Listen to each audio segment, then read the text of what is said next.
Brasil foi bicampeão mundial em meio ao caos chileno. Mesmo após um terremoto, a Copa aconteceu. E os chilenos puderam ver de perto a grandiosidade de Mané Garrincha. Mas como tudo isso aconteceu afinal?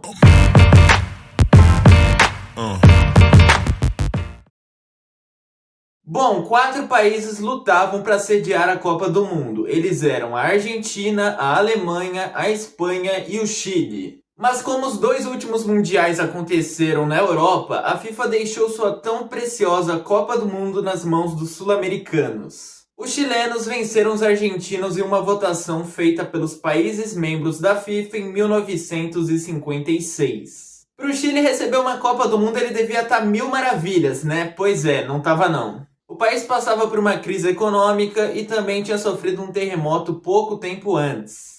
Esse desastre natural teve 2 milhões de vítimas, considerando mortos, desabrigados e feridos. Mesmo sem o Chile ter as condições necessárias para receber essa Copa do Mundo, o presidente Jorge Alessandri sabia demais. A Copa deixaria o povo ligado no futebol e desligaria um pouco seu foco dos problemas sociais e econômicos do país. Então o presidente chileno construiu um estádio. E junto com outros 3, que eram o Nacional, o Sausalito e El Tenente, o Chile foi a sede da Copa de 1962. A estrutura dos estádios era pequena, apenas o Estádio Nacional era do porte de uma Copa do Mundo, com capacidade para 65 mil pessoas.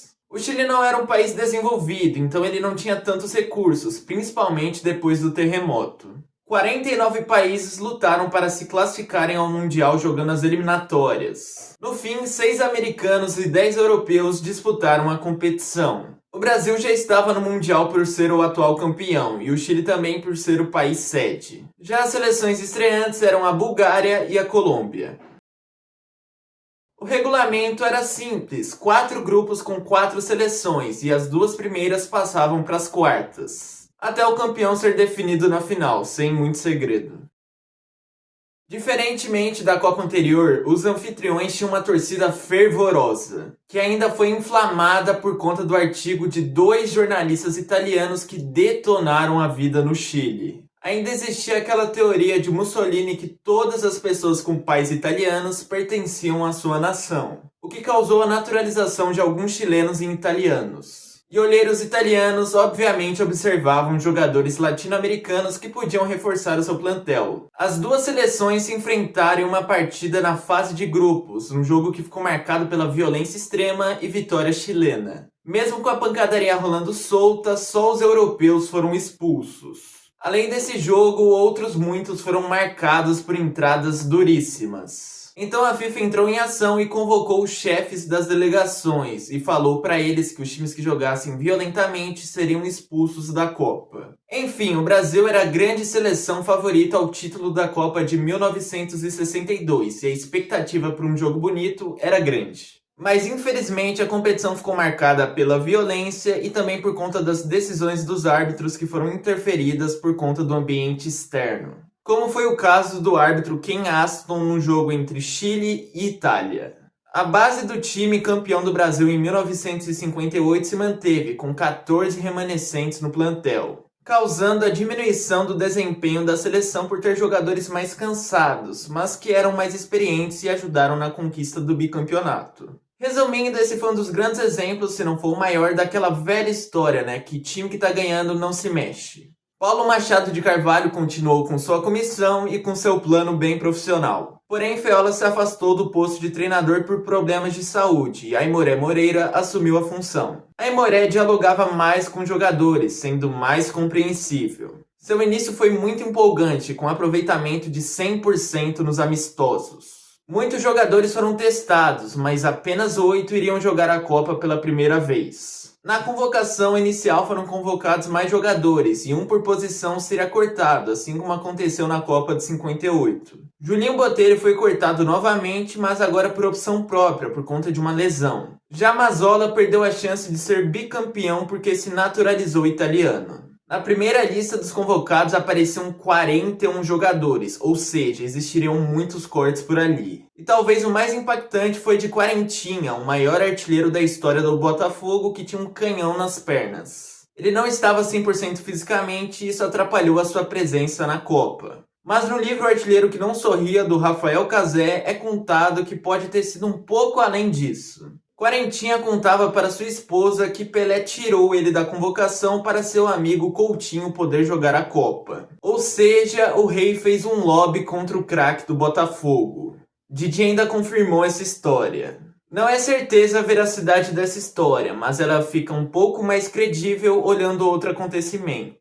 O jornalista Luiz Mendes diz que o treinador Aimoré Moreira cedeu à pressão de Mauro Ramos para ele ser titular no lugar de Bellini. O santista estava sendo titular na preparação para a Copa. Mas do nada, Aimoré decidiu que o capitão da Copa de 58 seria o titular na estreia da competição. Mas ele voltou atrás com a pressão. Aimoré treinava a Portuguesa e os paulistas pressionavam muito ele. Ou seja, existia uma tendência de favorecer os paulistas nessa briga contra os cariocas. De qualquer forma, eram muitos craques para poucas vagas e alguém naturalmente ficaria de fora. O Brasil estreou contra o México e em relação à final de 58 só existiam duas mudanças no time, que eram bem nos zagueiros, que eram Mauro Ramos e o zagueiro Zósimo. E por conta de sua atuação brilhante na edição anterior, Pelé tinha uma grande responsabilidade para carregar a seleção brasileira ao título novamente. Apesar de mais envelhecida, como já foi falado, a seleção era a grande favorita ao título, existindo uma confiança mútua entre jogadores, equipe técnica e dirigentes. O Brasil não jogou tão bem contra os mexicanos, mas venceu por 2-0. No segundo jogo contra a Tchecoslováquia, o Brasil enfrentou uma retranca e empatou em 0-0. Nesse jogo, Pelé se lesionou e foi submetido a um tratamento intensivo. Existia uma esperança da recuperação do craque durante a Copa, mas isso não se tornou realidade, infelizmente. Amarildo era um jovem de 22 anos e foi escolhido para substituir o rei. Existia uma desconfiança que ele não aguentaria a pressão, mas ele jogou muito bem. O último jogo da fase de grupos foi contra a Espanha, e a grande preocupação da seleção brasileira eram as provocações dos espanhóis, principalmente em Amarildo. O Brasil começou perdendo e quase os espanhóis tiveram um pênalti, que só não se concretizou por conta da malícia de Nilton Santos. Amarildo marcou 2 gols e a seleção ganhou o jogo e a vaga para as quartas. A Espanha era uma das seleções que mais tinha expectativa de fazer uma boa campanha na Copa do Mundo, porque simplesmente adicionou Di Stéfano e Puskás ao seu plantel por conta da naturalização, que, diga-se de passagem, era uma bagunça na época. Mas no fim o argentino nem jogou e o húngaro pouco fez em campo. Até fez um gol de bicicleta, mas ele foi anulado por conta de jogo perigoso. Uma grande decepção, e com isso os espanhóis não passaram nem da fase de grupos. Outra seleção que decepcionou foi a União Soviética. Os soviéticos eram os atuais campeões europeus e contavam com o Muro Yashin no gol, mas caíram para os chilenos nas quartas com uma derrota de 2-1. Nas quartas, o Brasil venceu a Inglaterra por 3-1, num jogo que ficou marcado pelas invasões dos cachorros e também por conta do brilho do Garrincha, que se tornou protagonista. Ele fazia tudo dentro de campo. Ele infernizava a vida dos marcadores, dava passe para gols, fazia gols e nesse caso foram 2 dele. Nas semis, o Brasil enfrentou os donos da casa. Obviamente, o benzimento feito pelo hotel nos alimentos era cogitado. Então a comissão comprou seus próprios ingredientes para fazerem sanduíches para os jogadores. O Brasil, bem alimentado, ganhou do Chile por 4-2. Vavá e o Anjo das Pernas Tortas fizeram 2 gols. Mas o Garrincha havia sido expulso no final desse jogo. Teoricamente, ele não poderia jogar a final, mas os brasileiros fizeram uma grande operação envolvendo até Tancredo Neves para ele jogar. Avelange e CBD entraram em ação, mesmo com a FIFA já avisando os chefes das delegações que a violência causaria suspensão automática. Ele acionou João Goulart, que enviou um cabograma ao comitê. Jango era fanático por futebol e tinha uma boa relação com a Avelange, e logicamente isso ajudou na sua colaboração, Membros da delegação foram atrás do juiz e do bandeirinha do jogo. Eles receberam agrados da confederação e nem pesaram a mão na súmula e nem compareceram ao tribunal. Com isso, Garrincha estava livre para jogar a final. A final foi contra a Tchecoslováquia e até a volta de Pelé foi cogitada, mas o médico Wilton Gosling vetou. Outro problema aconteceu. No dia do jogo, Garrincha acordou mal, com uma febre forte. Ele acabou jogando e abrindo espaço para os outros jogadores brilharem, mesmo sem atuar tão bem. O Brasil saiu perdendo, mas Amarildo empatou logo em seguida. Zito virou e Vavá fechou o caixão, vitória com direito a olé na final. A vitória resolveu os problemas passados pela população temporariamente. A recepção da torcida brasileira foi impressionante novamente. Mesmo sem cantar os olhos, a seleção foi campeão mundial novamente, e isso já satisfazia o povo. O artilheiro da competição foi Jerkovic, da Iugoslávia.